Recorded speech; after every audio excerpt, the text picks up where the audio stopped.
오늘 우리에게 주신 하나님 말씀은 사도행전 4장 32절에서 35절입니다. 신약성경 사도행전 4장 32절에서 35절까지 말씀, 신약성경 194페이지에 있습니다. 우리 함께 같이 읽겠습니다. 시작. 믿는 무리가 한 마음과 한 뜻이 되어 모든 물건을 서로 통용하고 자기 재물을 조금이라도 자기 것이라 하는 이가 하나도 없더라. 사도들이 큰 권능으로 주 예수의 부활을 증언하니 무리가 큰 은혜를 받아 그 중에 가난한 사람이 없으니 이는 밭과 집 있는 자는 팔아 그 판 것을 값을 가져다가 사도들의 발 앞에 두매 그들이 각 사람의 필요를 따라 나누어 줌이라. 아멘. 오늘 새벽에 예배하신 하나님의 은혜가 우리 성도님들께 함께 하시기를 예수님 이름으로 축복합니다. 아멘. 자, 예루살렘 교회 성도님들이 성령님의 은혜로 충만해지자 마음의 여유가 생겼습니다. 그래서 자기의 물건을 기쁨으로 도네이션 합니다. 그리고 교회는 그것을 필요한 사람들에게 나누어 줍니다. 자, 32절 앞부분을 보시면 이렇게 되어 있죠. 32절 앞부분에 믿는 무리가 한 마음과 한 뜻이 되어 모든 물건을 서로 통용하고 되어 있고, 33절을 보십시오. 제가 있습니다. 사도행전 4장 33절. 사도들이 큰 권능으로 주 예수의 부활을 증언하니 무리가 큰 은혜를 받아. 이렇게 되어 있습니다. 자, 성도님들 잘 보십시오. 성도님들은 지금 예루살렘 교회 성도님들은 성도들대로 최선을 다하고 있습니다. 그리고 사도들은 사도들대로 최선을 다해서 말씀을 전하고 있습니다. 그러니 예루살렘 교회가 잘 될 수밖에 없는 겁니다. 그리고 이 모든 것이 합력하여 선을 이루게 하시는 분이 성령님이십니다. 예루살렘 교회는 반드시 잘 돼야 했던 교회입니다. 왜냐? 영적 전쟁에서 그 시대에 복음 전파의 베이스 캠프 같은 역할을 하는 교회였기 때문에 그렇습니다. 이 교회는 반드시 잘 돼야만 해야 했던 교회입니다. 나중에 교회에 대한 핍박이 본격적으로 시작하자 예루살렘 교회 성도들이 곳곳으로 흩어지죠. 그리고 그곳에서 복음을 전합니다. 그로 인해 교회들이 또 세워진 겁니다. 그리고 나중에 예루살렘 교회도 다시 회복이 됩니다. 지금 하나님은 그런 교회를 만들어가고 계셨던 겁니다. 그 초대교회 시대의 어머니 교회 같은 교회를 만들고 싶으셨던 것이고, 거기에 성도들과 사도들의 헌신이 필요했던 겁니다. 바라기는 성도님들, 여러분의 섬김과 수고가 교회를 아름답게 세워가는데 귀하게 쓰임받으시기를 축복합니다. 아멘. 자, 많은 사람들이 헌신을 했는데 그 중에 대표적인 사람이 한 사람이 나옵니다. 바나바라는 사람입니다. 바나바는 별칭이고 실제 이름은 요셉이죠. 자, 36절에서 37절까지 우리 읽어볼까요? 사도행전 4장 36절에서 37절입니다. 시작. 구보라에서 난 레위족 사람이 있으니 이름은 요셉이라. 사도들이 일컬어 바나바라, 번역하면 위로의 아들이라 하니 그가 밭이 있음에 팔아 그 값을 가지고 사도들의 발 앞에 두니라. 아멘. 바나바가 자기 소유의 밭을 팔아서 교회에 헌금한 것 같습니다. 이것은요, 성도님들, 밭이 있다고 가능한 일이 아닙니다. 마음이 있어야 합니다. 그 마음이 있었던 겁니다.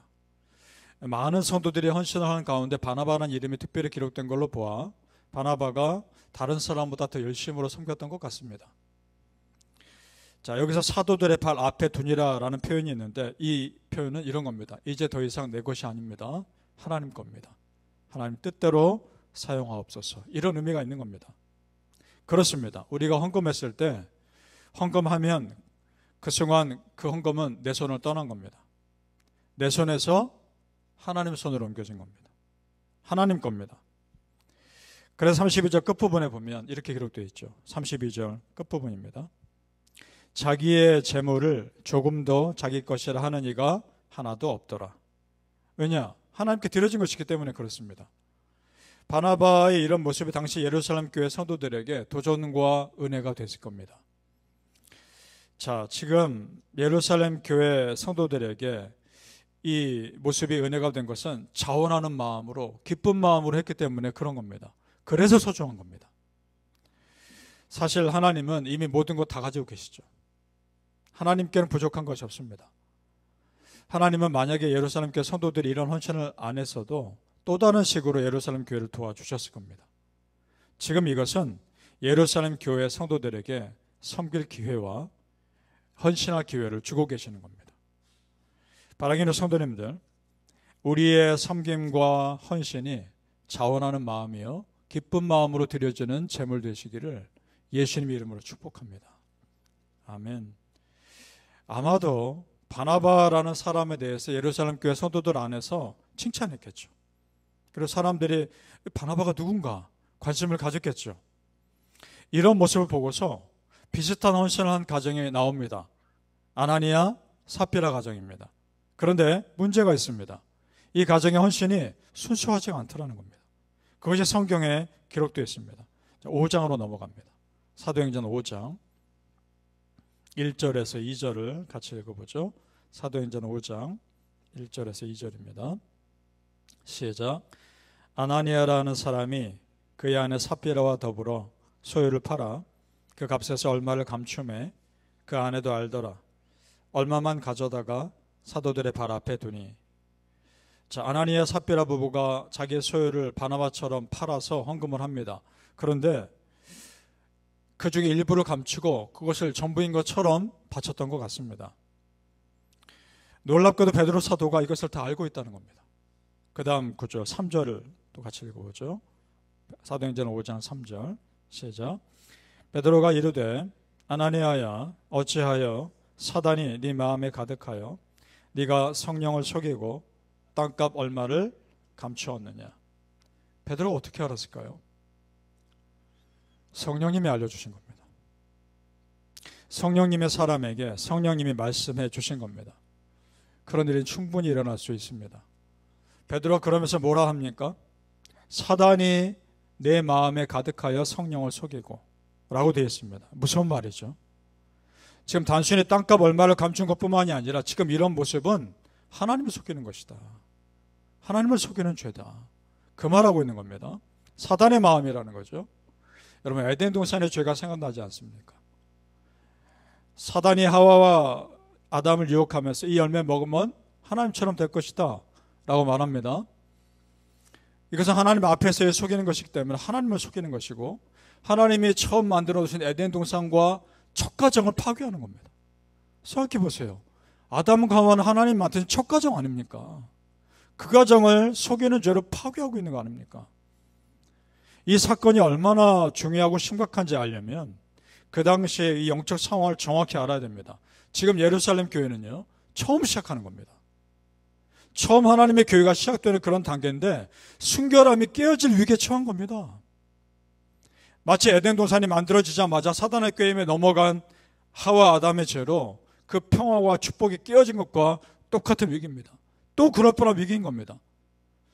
그런 어리석음과 안타까움이 반복돼서는 안 되는 거죠. 그래서 두 사람에 대한 하나님의 심판이 무서울 정도로 엄격합니다. 베드로가 선포하죠. 5장 4절에 중간 부분부터 제가 읽겠습니다. 사도행전 5장 4절. 어찌하여 이 부분부터 제가 읽습니다. 어찌하여 이 일을 내 마음에 두었느냐? 사람에게 거짓말한 것이 아니요 하나님께로다. 이 말이 끝나자마자 어떻게 됩니까? 아나니아가 그 남편이 그 자리에서 죽습니다. 이 말이 끝나자마자. 그리고 얼마 뒤에 그 아내가 이 사실을 모르고 3시간 뒤에 도착합니다. 그래서 베드로가 똑같이 물어봅니다. 이것이 전부냐? 그러자 그 아내도 베드로를 속이고 거짓말합니다. 그럼 뭐라고 또 말하는지 보죠. 9절로 넘어가 보시죠. 사도행전 5장 9절 같이 있습니다. 시작. 베드로가 이르되 너희가 어찌 함께 꾀하여 주의 영을 시험하려 하느냐? 보라, 내 남편을 장사하고 오는 사람들의 발이 문 앞에 이르렀으니 또 너를 매어 내가 하리라 하니. 이 말과 함께 그 아내도 그 자리에서 죽습니다. 자, 보세요. 베드로가 뭐라 합니까? 너희가 어찌 함께 꾀하여 주의 영을 시험하려 하느냐. 이 말. 이미 다 알고 계시는 성령 하나님 앞에서 왜 속이려 하느냐. 그 말입니다. 왜 하나님을 속이려 하느냐. 그 말하고 있는 겁니다. 이 소식을 듣고서 온 교회가 두려워 떨었다라고 기록하고 있습니다. 자, 성도님들, 지금 하나님이 겁주려고 이러시는 것이 아닙니다. 교회 공동체의 순결함을 지키기 위해서 이렇게 하시는 겁니다. 이제 교회가 처음 시작하는 시기인데 예루살렘 교회는 정말 본이 되어야 했던 교회였거든요.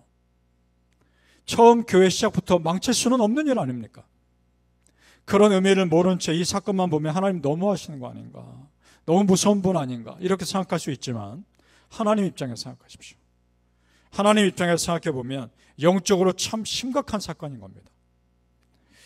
그렇다면 아나니아 삽비라 부부 마음에 도대체 어떤 마음이 있었던 것일까? 두 가지 욕심이 있었던 겁니다. 첫째, 하나님보다 사람들로부터 인정받고 싶은 욕심.